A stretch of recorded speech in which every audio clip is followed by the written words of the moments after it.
friends, welcome to this week's episode of the Me and Re podcast. I'm your host, Reanna Hoffmann, and I'm here with my favorite person in the whole world, Philip's back! Aren't we so excited? So because it is New Year's Eve, I decided to ask my lovely husband to join us to celebrate some things that we have done this year and maybe set some goals for next year. We'll see how far we go. So, Philip. Yes. Is there anything that comes to your brain right offhand that we need to celebrate? Well, I started on a new subcontract with some cool people earlier this year, and I feel like I have definitely grown a lot, both professionally and learned a little bit more about myself as a person throughout that. So that's been good. Yay for new jobs. I also started a new job. I started in April 1st, actually, April Fool's Day, which is kind of funny, kind of not funny. Never put that together. Actually. Yeah, I started on April Fool's Day.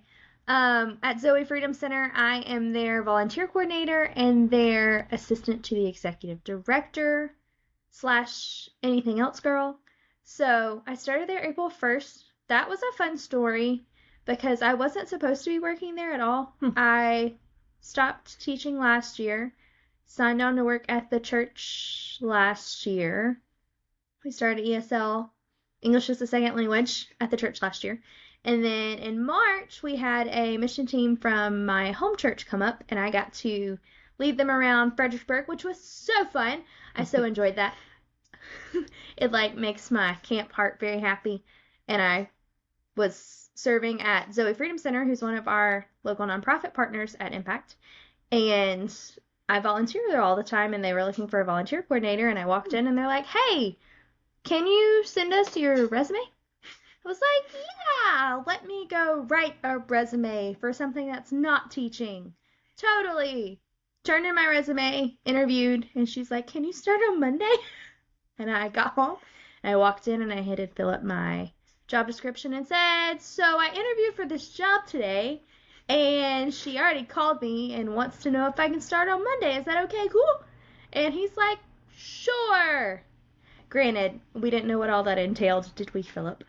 No, I think I definitely remember you coming in with the paper and me being like, well, it can't be any worse than what you're currently doing. So, That's true. I was domestic engineering and baking a lot of bread and hanging out with a lot of people and babysitting a lot of kiddos. I do remember, though, that you came in and you seemed very excited about it. So even though I didn't fully understand what it entailed or what you would be doing aside from kind of like the base level, organize people and stuff, you were excited for it. You were excited to hang out with people there. So I figured, I haven't seen you probably this excited about a job in however long, so you should do it. That's fair. So we jumped in as volunteer coordinator and spent a lot of Wednesdays and Fridays at the Fredericksburg National Baseball games. Most of the summer, you got really good at watching baseball through the concession stand. I don't think I actually saw a single game because of the angle of where we were positioned. You could occasionally see sparse innings from the televisions if there was no one else in line and you kind of craned your head underneath the metal grates. Uh-huh. But otherwise, it was just a lot of listening and a lot of, oh, that sounds exciting over there. You got really good at rolling hot dogs and handing out popcorn and popping alcoholic beverages. Yep. Something I never thought I would see myself do. I know. It's the things you end up doing with nonprofit ministry. Yeah, or for the woman that you love. That is true. You got voluntold to do a lot of things because you love me. I am very thankful for that. You helped at a gala. You did a lot of baseball stuff in your khaki pants and your navy shirt and your navy hat. You did Tough, which is Tee Up for Freedom, which is a golf tournament. You were at a 5K at 4:30 in the morning. You did a lot of voluntold things. I am so sorry. I mean, you were there for pretty much all of them. Now you mention them. So I was just tagging along for the ride. I appreciate it. You watched me drive the big mobile harm reduction unit. It's a ginormous purple van that I've fallen out of. The Barney van. The Barney van. But I think I've fallen out of it 6 times. Legit. Life's hard when you're 5'2", I guess. know. And this van is so large, and I really need a step stool, but we need the step stool in the office, so I left the step stool in the office. I can't have it in both places. I guess I need to buy another step stool. But if I'm not careful and I step out on my left foot, which is what you would normally do when you get out of a vehicle, you turn when you're driving, and you step out with your left foot. For some reason, my ankle always buckles. Hmm. I think because it's like a 3.5 foot drop.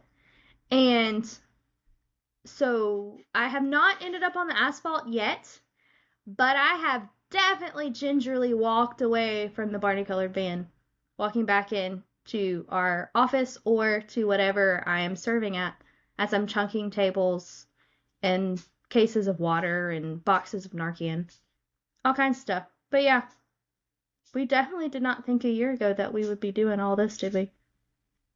This was not on the 2024 No, bingo card. no. What else was not on our 2024 bingo card?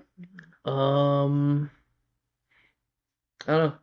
Probably not going to Ivy Christmas in the middle of No! July. Ivy Christmas in July. So, context for our friends. Ivy Christmas is typically, more context, my maiden name is Ivy, for those friends that have no idea.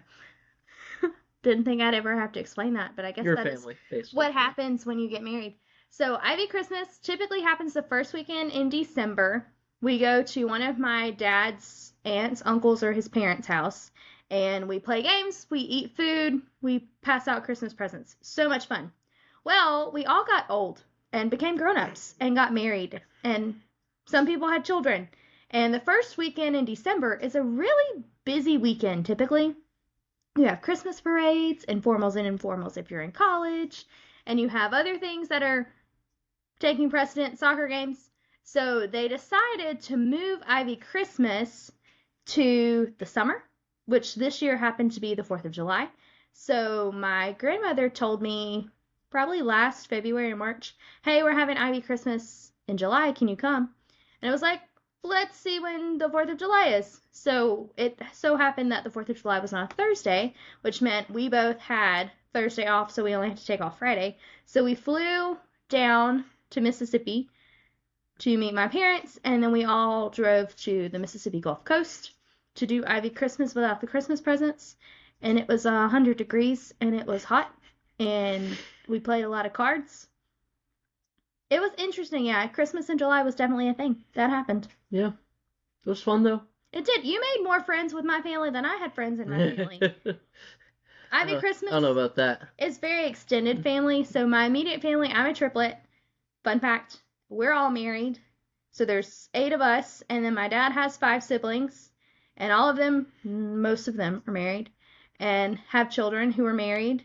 So multiply all of those by 3 because there were 3 original siblings. And so there's probably between 55 and 100 of us, depending upon who's available. And it's always funny when I get to go, because I haven't gotten to go to Ivy Christmas since college. And we walk up, and there are children that I know who they belong to, but I have no idea who they are because, fun fact, kids grow really fast. And I was talking to my mom, and I'm like, okay, whose kid is who? Who belongs to who? I'm confused. And I was trying to explain the relationships to Philip, who has met these people the whole of once, and this being that one time that he's met them, because they're so extended they weren't even at anybody's weddings. And we're leaving, and I'm saying bye to the people I know, and one of the little boys from the yard yells, "Bye, Philip!" And I was like, you have more friends than I do. That boy has no idea who I am. He knows who I belong to. He doesn't know what my name is. And he yelled it bye to you from across the yard. That was kind of funny, yeah. From just like a 15-second like interaction, probably like 2 hours earlier. Yeah, you make friends everywhere. The mall, Marshall's, the drive-thru, Walmart. I have never been somewhere with you where you didn't make a friend. I don't know. Most people are conversational, so it's hard not to find something in common with people when they're willing to talk. But you even make friends at like the dress, what do you call it when you have to go try on clothes? Dressing rooms? Dressing rooms, thank you. The people that have to stand guard at the dressing rooms, you made friends with them. Well, that was different. That was a one-time occurrence. That was because the lady, I think, had it was like either a Harry Potter shirt on or she had said something about it, or she commented on my Harry Potter shirt, and so we gotten talking about that. It It does not matter where we go, you have a friend. I don't know who you were friends with this week that was weird. Not weird, but like, we were somewhere. I don't know. Literally, the boy makes friends everywhere. it's just it's just kind of funny. Sometimes you find out you have more in common with just random people than you might expect. It's true. And you always get to have cool conversations like where they live and where they go to church and, oh, this is what you believe. So that's fun. Yeah, yeah. Uh, I think sometimes it stems from my desire to not just be awkwardly standing in silence with people. So I figure we can either, if there's me and another person in a room, I can either sit there and just kind of, pull out my phone, awkwardly attempt to not make eye contact with them, or I can, introduce myself, shake their hand, find out more about them because, most people just like talking and communicating. You are way kinder than I am. I'm 100% the person that pulls out my phone in public, so I don't have to talk to anybody. Me in a doctor's office, Facebook and Instagram and I are best buds. Best buds the whole time. Anyway, we totally sidebarred, but that's okay. What else was on our 2024 bingo card that we didn't know about? I don't know. I answered the last two, I feel like. So. Riley! We didn't know about Riley. So, if you have listened to previous podcasts, we know that Riley is our niece, aka Doodle.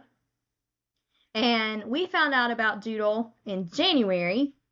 Her parents called us because we have womb-mate privilege. Remember that I'm a triplet. And because we shared a womb, we have this thing called womb-mate privilege, and all of our spouses married into womb-mate privilege. So myself and my other brother got a phone call, and I answered it, and my other brother is notorious for not answering it, but I'm pretty sure his wife answered it. And we ended up with a conversation of, hey, we're having a baby. And we're like, I'm sorry, what? Excuse me? There was a lot of screaming and jumping up and down. And then my brother decided that he was not going to tell my parents until my dad's birthday, which was in March. So we all had to sit on this piece of news that was like, hi, you're having a baby for 3 months. Very quietly and very carefully, yes. Very carefully. And my mom and dad were totally suspicious. Very suspicious because my poor sister-in-law was sick the entire pregnancy. The whole time. So after you're continuously sick for about 6 weeks, it kind of becomes a question mark. So Doodle was born in September, which was fun. That was a fun phone call, and we got to go visit in October, which also was not on the 2024 bingo card. We don't typically make a running trip to Mississippi, but Doodle was born a week before our birthday, we being the triplets. And so we all went to my mom's house. They brought the baby down, and my mom surprised us with a birthday cake, and we got to blow out our candles together for the first time in 6 years. Long time. It's a long time, and that sounds really silly, but that's my favorite thing about my birthday because I have shared it my entire life. I love blowing out the candles with my brothers. It's very awkward for me to have to blow out my candles by myself just because I've never had to do it. And the times that I've had to do it, it was because my brothers were being silly, like deciding to go off and do something else for their birthday. And how dare they? They share a birthday. They have to blow out their candles with me. I'm being slightly funny, but I mean it with my whole soul. So that was fun. We got to blow out our candles and play with Doodle for one whole day in Mississippi. We've never made a trip that fast. I don't think so, no. I don't want to ever do that again. We left on Thursday at like 7 a.m., landed in New Orleans at like 2, then got in the car, drove back to my mom's house in Southwest Mississippi, Nope, that was a lie. We drove to Reagan's house, right, because he picked us up first. Yeah, Reagan picked us up in Jackson, not New Orleans. So, right. Hung out there, did some errands with them. Played with their cats. Yep. Watched the Gaither vocal band. Yes, we watched whatever it was. Pond. If you know what Gaither's Pond is, I need you to comment below. And if not, you can go to YouTube, and I will link the first episode to Gaither's Pond in our show notes. So bad. It's my favorite. You can probably hear our dryer in the background. Welcome to real life. But Gaither's Pond is the Gaither Vocal Band and their homecoming friends, and it is peak nostalgia for the late 90s babies that had parents who were obsessed with Southern Gospel to the point that we watched it with Doodle and my brother, and I was singing all the songs. And I was like, oh, here's Carp Lowry, which is a play on words for Mark Lowry, who is a famous singer for the Gaither Vocal Band. And Philip was like, what are we watching? It was kind of interesting though, because I think if I don't quote me on this, but I think I looked it up just out of curiosity, like the producers. I think it was really like one guy who was kind of responsible for like taking the whole thing and kind of bringing it all together, and like one person who really, one or two people who did like all like the modeling, rigging, animating, texturing, which is pretty impressive, going back to like times when this wasn't like a really like you didn't really have like a super common knowledge about like what's the most streamlined workflow. So as far as like I don't want to say amateur project in like an insulting way, but like as far as like an amateur project goes, I think it was pretty good in that way. Anyway, you feel differently because you grew up with that though. Dude, So it was great. I thoroughly enjoyed it. It like made my heart happy. Now I want to go watch the 4 episodes of Gaither's Pond again. That was fun. But we got to rock Doodle, and you got your cat fix from my cat nieces and nephews and nieces. I don't know. My brother has a lot of cats, and they're chunky orange tabby cats. And when I say chunky, I mean these cats are huge. the Reagan. size of your head, Yeah. kind of. Yeah. Like definitely your forearm, maybe your whole arm. Loaf of bread kind of cats. Yeah. So Reagan, you can comment below with the size of your actual cats. But yeah, we got to hang out with the cats. Then we flew back. And in between all that, we went on a family beach trip with your side of the family. Is that before or after? That was before. You're So right. Doodle was born the same weekend as the beach trip. Because I was showing around the cute little brand new baby bean Mm-hmm. to everybody. I was like, hi, look at my niece. Isn't she cute? And sometimes babies don't look cute out of the womb. This one looked cute. I can say that because I'm biased, because she's my niece. So we have joked about the baby Doodle, and I named her Doodle from birth. Like, homegirl had a nickname an hour and a half after she was born. Whoops. So there's Doodle. Doodle was not on the 2024 bingo card.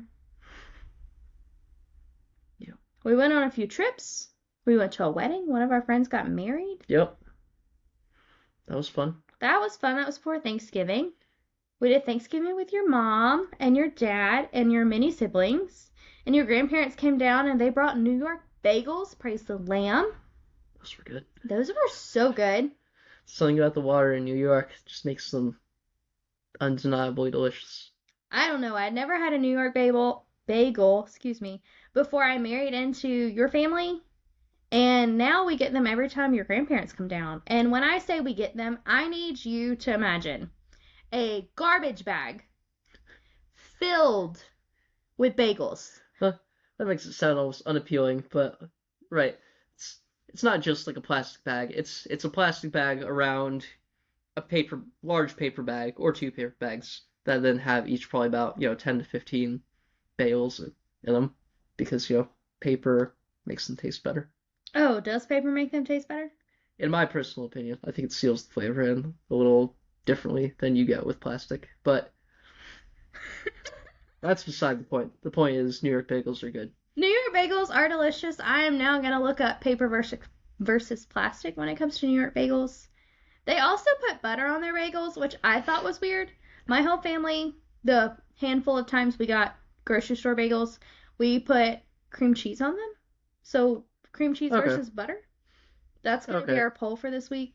What do you prefer on your bagels? So go comment below or click the button cream cheese versus butter. That makes more sense. I thought you were just about to say you just had your bagels dry. No, no. Or you had everything bagels with like grape jam or something. No, Which I no, was no. also going to heavily criticize you for. But No. cream cheese, I guess, is the acceptable substitute for butter. My taste buds just put everything bagel and jam together, and I don't like that. I mean, you got your sweet and you got your salty together. Mm-mm. It's Mm-mm. basically a peanut butter and jelly sandwich at that point. Huh? Did I stutter? Is it a peanut butter jelly sandwich? Jam and everything bagels? Where's the peanuts? I mean, I didn't say it was. I said it was basically because you've got your salty and you've got your sweet. Okay. Okay, I'm gonna I think ruminate on this. we're Anyway, digressing. we Anyway, are digressing. Is there anything else we need to celebrate before we go throw hands about everything bagels and jam being a peanut butter jelly sandwich? Butter versus cream cheese. I think we hit all the highlights. We yeah, both got new jobs. There is a brand new niece. We took a few running trips to Mississippi that we weren't intending. I think we hit the highlights. I'm inclined None to of agree. which was on our 2024 bingo card.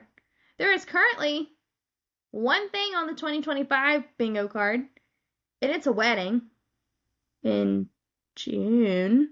One of my cousins is getting married. It's on the calendar, I promise. And then all of my work events. Other than that, is there something that should be on our 2025 bingo card? You can comment below and let us know. Anyway, my love, are you ready to wrap us up? Am I wrapping us up or are you wrapping us Wrap up? us up. Okay, I haven't listened to you do this enough to the point where I can memorize or recall from memory what you say, so I'll let you do this. Okay. Well, friends, thank you for listening to our celebrations of 2024. Happy New Year's Eve. I hope you get to eat all the yummy food and watch all the fireworks and shoot off the bottle rockets, not at your siblings. Cough, cough, Ryan and Reagan Ivy. If you see them tonight, please tell them to be responsible with their fireworks. My love, thank you for joining us again. It's always a pleasure. Thanks for having me. It was great to be back. Aw. Friends, if you want to follow us on social media, Philip's Instagram is alive and well, but I don't know if he's taking followers at the moment. But you can follow me at Reanna, Reanna.Ivy, Ivey, Hoff, Hoff, and I'll be more than happy to respond to any of your direct messages. Go find my stuff on Instagram, like my stuff on Instagram. You can also follow me on Substack. If you have questions, comments, or concerns, go ahead below and leave a comment. If you are a Spotify listener, if you're an Apple listener, I don't know, fam. Just let me know what you're supposed to do. Also, I'm so for real. The poll below is between butter on bagels or cream cheese on bagels. I would like to know who wins. After listening to this podcast, you know that I am cream cheese on bagels and he's butter on bagels. So let us know what you think. Anyway, we will be resuming our Young Adults in the Church series next week in our first week of January. So we can't wait to see you then. Thank you for listening. Have a great day. Bye, friends.